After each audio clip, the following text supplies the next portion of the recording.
কিশোরগঞ্জ পরিচিতি চ্যানেলের পক্ষ থেকে সকলকে শুভেচ্ছা স্বাগত। আজ আপনাদের দেখাবো কঠিয়াদির উপজেলার মসুয়া গ্রামের ঐতিহ্যবাহী উপেন্দ্র কিশোর রায়ের জমিদার বাড়ি কবি সুকুমার রায় ও চলচ্চিত্রের অস্কার বিজয়ী সত্যজিৎ রায়ের পৈতৃক ভিটা। আপনারা জানেন এই বাড়িটির সংস্কার কাজ চলছে। আমি আরও সংস্কার কাজের 2টি ভিডিও আগে দিয়েছি। প্রথম থেকেই আমি এই সংস্কার কাজের ভিডিও দিচ্ছি।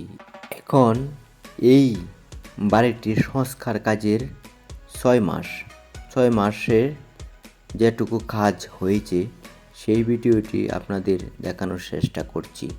তাহলে পুরো ভিডিওটি দেখতে থাকেন। আর ভিডিওটি যদি আপনার ভালো লাগে তাহলে লাইক, কমেন্টস ও সাবস্ক্রাইব করে আমাকে উৎসাহিত করুন।